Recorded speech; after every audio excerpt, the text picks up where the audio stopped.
प्रधानमंत्री ने PM cares fund में देशवासियों के योगदान की सराहना की।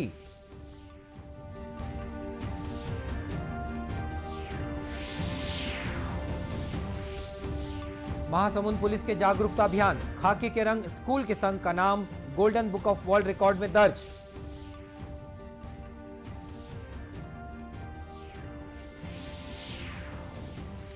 देश में अब तक 216 करोड़ 95 लाख से अधिक कोविड रोधी टीके लगाए गए।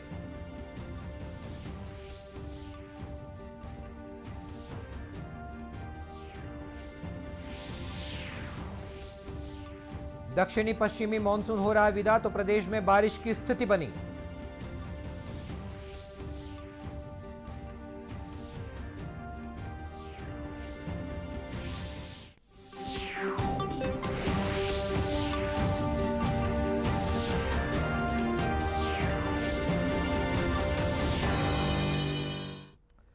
नमस्कार, आप देख रहे हैं दूरदर्शन समाचार। मैं हूं मनीष अहलुवालिया और अब समाचार विस्तार से।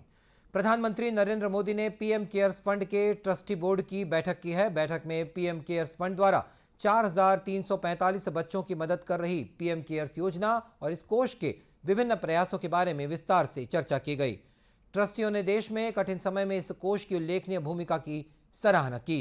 श्री मोदी ने पीएम केयर्स फंड को पूरे मन से समर्थन देने के लिए देशवासियों का आभार व्यक्त किया। चर्चा में कहा गया कि पीएम केयर्स आपात स्थिति में प्रभावी भूमिका निभाता है। इसके लिए राहत सहायता देने के साथ ही पीएम केयर्स रोकथाम और क्षमता बनाने के उपाय भी करता है। प्रधानमंत्री ने ट्रस्टियों के पीएम केयर्स फंड का अभिन्न अंग बने रहने के लिए उनका स्वागत किया। बैठक में पीएम केयर्स फंड के ट्रस्टियों, केंद्रीय गृह मंत्री और केंद्रीय वित्त मंत्री ने भी भाग लिया। फंड के नवनियुक्त ट्रस्टियों में उच्चतम न्यायालय के पूर्व न्यायाधीश केटी थॉमस, लोकसभा के पूर्व उपाध्यक्ष करिया मुंडा और टाटा सन्स के चेयरमैन एमिरेट्स रतन टाटा ने भी इस बैठक में हिस्सा लिया। ट्रस्ट ने यह भी फैसला किया है कि पीएम केयर्स फंड के परामर्श बोर्ड में जानी मानी हस्तियों को शामिल किया जाएगा, जिनमें भारत के पूर्व नियंत्रक और महालेखाकार राजीव महर्षि, इन्फोसिस फाउंडेशन की पूर्व अध्यक्ष सुधा मूर्ति और टेक फॉर इंडिया के सह संस्थापक इंडिकॉर्स और पिरामल फाउंडेशन के पूर्व सीईओ आनंद शाह शामिल हैं। प्रधानमंत्री ने बताया कि नए ट्रस्टियों और सलाहकारों के शामिल होने से पीएम केयर्स फंड के कार्यक्षेत्र का विस्तार किया जा सकेगा। श्री मोदी ने कहा कि इन लोगों के व्यापक अनुभव से लोगों की जरूरतों को पूरा करने के काम में और तेजी आएगी। सड़क परिवहन और राजमार्ग मंत्री नितिन गडकरी ने कहा है कि सरकार बेहतरीन संपर्क मार्ग और निर्माणाधीन राजमार्गों के लिए वैश्विक स्तर का बुनियादी ढांचा उपलब्ध कराकर नए भारत को बनाने के लिए संकल्पबद्ध है। अपने एक ट्वीट संदेश में श्री गडकरी ने बताया कि राजस्थान गुजरात सीमा से गुजरात के पाटन जिले में संतालपुर तक 6 लेन के ग्रीनफील्ड राजमार्ग का काम तेजी से किया जा रहा है। श्री गडकरी ने कहा कि अमृतसर से गुजरात में जामनगर तक आर्थिक गलियारा बनाया जा रहा है। इस पर 2030 करोड़ रुपए की लागत आएगी। इस गलियारे के बन जाने से 60 किलोमीटर की दूरी तो कम होगी, लेकिन सफर तय करने में 2 घंटे भी कम लगेंगे। श्री गडकरी ने यह भी बताया कि प्रदूषण को कम करने के लिए पूरे मार्ग पर पौधरोपण करके उसे पर्यावरण अनुकूल बनाया जाएगा और सतत विकास को इससे बढ़ावा भी मिलेगा। उन्होंने कहा कि इस आर्थिक गलियारे के बनने से सीमा सुरक्षा बलों और सैन्य वाहनों का आवागमन भी आसान हो जाएगा। और प्रदेश की खबरों में आरक्षण प्रतिशत में कटौती के उच्च न्यायालय के निर्णय के लिए कांग्रेस और भाजपा ने एक दूसरे को जिम्मेदार ठहराया है। आज रायपुर में पत्रकारों से चर्चा करते हुए भाजपा नेता नंद कुमार साय ने कहा कि राज्य सरकार ने अपना पक्ष सही तरीके से नहीं रखा, जिसके कारण आरक्षण प्रतिशत में कटौती हुई है। उन्होंने कहा कि इसका खामियाजा जनजातीय समाज को भुगतना पड़ रहा है। कांग्रेस पार्टी की सरकार, मुझे लगता है, जानबूझ करके जनजातियों को कमजोर करने के लिए इस आरक्षण को कैसे उनके विपरीत निर्णय आए, ये इनके मन में थी, इनकी मानसिकता में थी। इसीलिए इन्होंने ठीक वकील नहीं रखा, ठीक से विषय को रखा नहीं। डेटा और उनकी जो परिस्थितियां थी, जनजातियों के संबंध में बहुत सारे विषय उनको सामने रखना चाहिए था, कोर्ट के सामने प्रस्तुत करना चाहिए था, इन्होंने नहीं किया, जिसके कारण 32% आरक्षण में 12% कम हो गया है।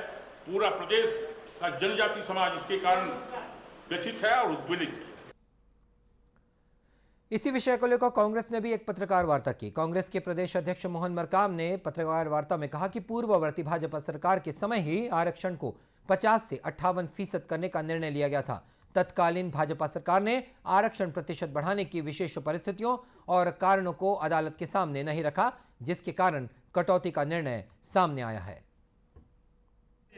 उन राज्यों में लागू है, वहां कोई भी परेशानियां नहीं हो रही है। जब उन राज्यों में जनसंख्या के अनुपात में वहां आरक्षण दिया जा सकता है, तो छत्तीसगढ़ में भी जनसंख्या के अनुपात में आरक्षण दिया जा सकता है। जनगणना के आंकड़े हैं, जो एथेंटिक आंकड़े हैं, 32% जो हमारा जो आंकड़ा है वो हमारे पास ऑलरेडी केंद्र सरकार के पास भी है, राज्य सरकार के पास भी है। तो हमारे पास जो ऑलरेडी डाटा है वो हम उसको लेके जाएंगे।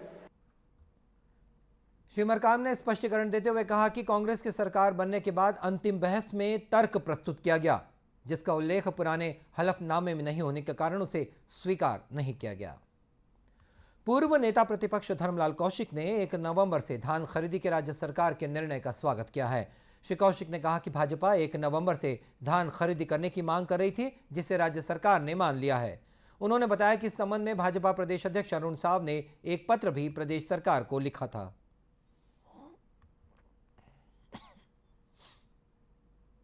देखिए, लगातार हम लोग मांग भी कर रहे थे और दूसरी बात, भारतीय जनता पार्टी की सरकार में 1 नवंबर से खरीदी की व्यवस्था हम लोग प्रारंभ किए थे, लेकिन 1 दिसंबर की जो हो रही थी वास्तविक में किसान के लिए लेट हो रही थी।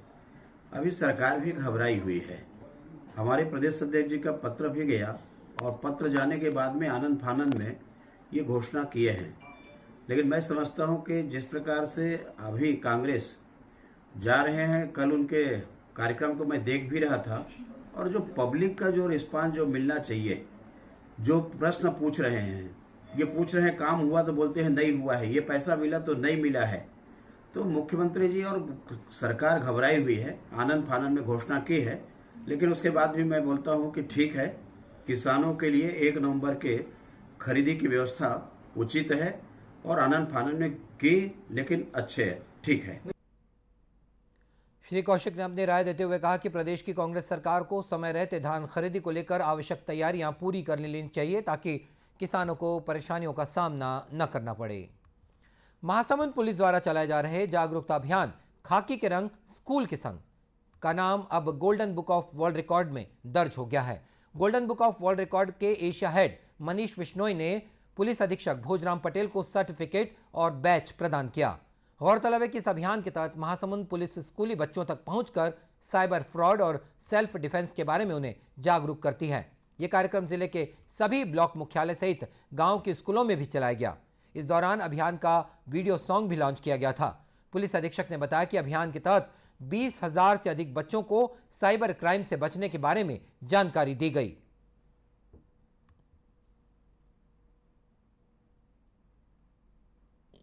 इस प्रोग्राम के माध्यम से हम सभी लोगों ने बच्चों को सेल्फ डिफेंस, मेंटल डिफेंस के बारे में और साइबर के बारे में हम सभी लोगों ने उनको बोलना शुरू किया था।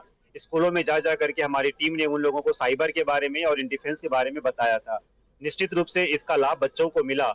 इस तरीके से करते करते अभी लगभग हम लोग ने 20,000 प्लस 20,000 प्लस बच्चों को हम लोगों ने टीच किया सेल्फ डिफेंस और मेंटल डिफेंस के बारे में। इस काम में हमारे पूरे बच्चे, शिक्षक, मीडिया के सभी साथी, प्रशासन के सभी विभाग के लोगों ने भरपूर सहयोग किया और आज हमारी पूरी महासमुंद पुलिस टीम को एक महान कीर्ति उपलब्ध हुई कि golden world book of record में आज हमारा नाम गोल्डन बुक ऑफ रिकॉर्ड में आज हमारा नाम आया है। ये छत्तीसगढ़ में पहली बार है।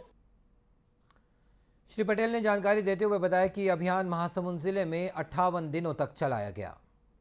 राष्ट्रव्यापी टीकाकरण अभियान के तहत देश में अब तक 216 करोड़ 95 लाख से अधिक कोविड रोधी टीके लगाए जा चुके हैं। स्वास्थ्य मंत्रालय ने कहा है कि पिछले 24 घंटों में 12,27,000 से अधिक टीके लगाए गए। स्वस्थ होने की दर 98.71% है। इधर छत्तीसगढ़ में 7,112 सैंपल्स की जांच की गई, जिनमें से 89 में कोरोना संक्रमण की पुष्टि हुई है। वर्तमान में प्रदेश में कोरोना के 601 सक्रिय मामले हैं। गौरतलब है कि राजनांदगांव और रायपुर जिले में बीते 24 घंटों के दौरान कुल 26 संक्रमित व्यक्ति मिले हैं। वहीं बेमेतरा में 11 मामले सामने आए हैं। अंतर्राष्ट्रीय ऊर्जा एजेंसी IAEA के अनुसार दुनिया में सौर ऊर्जा सबसे अधिक इस्तेमाल की जाने वाली स्वच्छ ऊर्जा है। स्वच्छ ऊर्जा से जलवायु पर कोई नकारात्मक प्रभाव नहीं पड़ता। भारत में भी स्वच्छ ऊर्जा के उपयोग को अब बढ़ावा दिया जा रहा है। आइए देखते हैं इस पर एक टीवी रिपोर्ट। अंतर्राष्ट्रीय ऊर्जा एजेंसी IEA की रिपोर्ट के अनुसार दुनिया में सौर ऊर्जा सबसे अधिक इस्तेमाल की जाने वाली स्वच्छ ऊर्जा है। अंतर्राष्ट्रीय ऊर्जा एजेंसी IEA के अनुसार वर्ष 2021 में उपयोग के मामले में दुनिया के शीर्ष 4 स्वच्छ ऊर्जा स्रोत हैं। सौर ऊर्जा 150 गीगावाट, पवन ऊर्जा 100 gigawatt, hydro power 50 gigawatt, bio energy 15 gigawatt. सबसे स्वच्छ ऊर्जा उपयोग वाले शीर्ष 5 देश या क्षेत्र हैं चीन, यूरोप, अमेरिका, भारत और आसियान। वहीं अगर भारत की बात करें तो देश में स्वच्छ ऊर्जा के शीर्ष 5 स्रोत हैं। सौर ऊर्जा 48.71 गीगावाट, बड़े जल विद्युत ऊर्जा 46.51 गीगावाट, पवन ऊर्जा 40.08 गीगावाट, बायो एनर्जी 10.61 गीगावाट, लघु जल विद्युत ऊर्जा 4.83 गीगावाट। अगर भारत के सौर ऊर्जा लक्ष्य और वर्तमान स्थिति की बात करें तो COP26 में प्रधानमंत्री की घोषणा के अनुरूप सरकार 2030 तक 500 गीगावाट स्वच्छ ऊर्जा क्षमता हासिल करने के लिए प्रतिबद्ध है। जून 2022 तक देश में लगभग 58 गीगावाट की सौर क्षमता स्थापित की जा चुकी है। बीते 5 वर्षों में सौर ऊर्जा क्षेत्र में विकास की बात करें तो देश में सौर ऊर्जा स्थापित क्षमता मार्च 2014 में 2631.9 मेगावाट से बढ़कर फरवरी 2022 में 50,777.68 मेगावाट हुई। बात कर लेते हैं मौसम की। दक्षिणी पश्चिमी मानसून की विदाई के कारण बने सिस्टम से प्रदेश में 1-2 दिनों से बारिश हो रही है। मौसम विभाग के मुताबिक प्रदेश के अधिकांश इलाकों में रुक रुक कर बारिश दर्ज की गई है। गरियाबंद और कोटा में 7-7 सेंटीमीटर बारिश दर्ज की गई, तो वहीं सुकमा, बकावंड, करतला, प्रतापपुर और छुरा में 5-5 सेंटीमीटर, तो वहीं रायपुर, कोरबा, रायगढ़ और चांपा में 4-4 सेंटीमीटर बारिश रिकॉर्ड की गई है। बारिश के कारण तापमान में गिरावट भी आई है, साथ ही वातावरण में नमी बढ़कर 95% तक पहुंच गई है। मौसम विभाग के मुताबिक आगामी 24 घंटों के दौरान मध्य छत्तीसगढ़ के कुछ हिस्सों में भारी बारिश होने की संभावना है, तो वहीं अन्य स्थानों पर हल्की से मध्यम वर्षा हो सकती है। और अब कुछ खबरें जिलों से।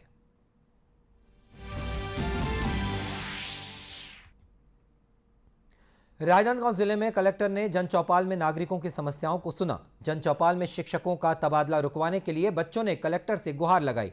बिजनापुर प्राथमिक शाला के बच्चों ने कहा कि विद्यालय में मात्र 4 शिक्षक हैं, जिनमें से 2 का तबादला हो गया है। इससे उनकी पढ़ाई अब प्रभावित हो रही है।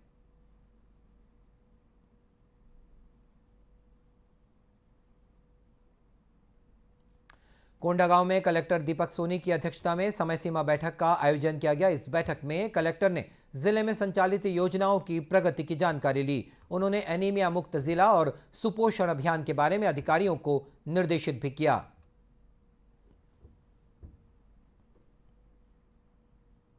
जांजगीर चांपा के शिवरी नारायण में स्वच्छ भारत मिशन के तहत स्कूलों में स्वच्छता जागरूकता कार्यक्रम आयोजित किया गया, जिसे स्वच्छता लीग नाम दिया गया है। इस कार्यक्रम में बच्चों ने नागरिकों को सफाई का संदेश दिया। और बुलेटिन के अंत में मुख्य समाचार एक बार फिर।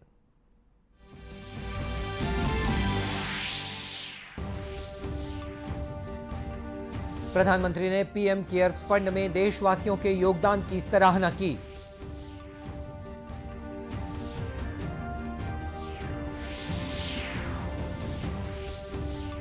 महासमुंद पुलिस के जागरूकता अभियान खाकी के रंग स्कूल के संग, इसका नाम golden book of world record में दर्ज हुआ।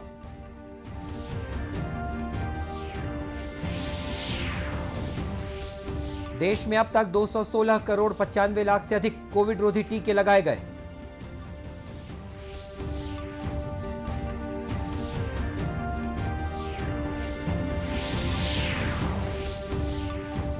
और दक्षिणी पश्चिमी मानसून हो रहा है विदा, तो प्रदेश में बारिश की स्थिति बनी।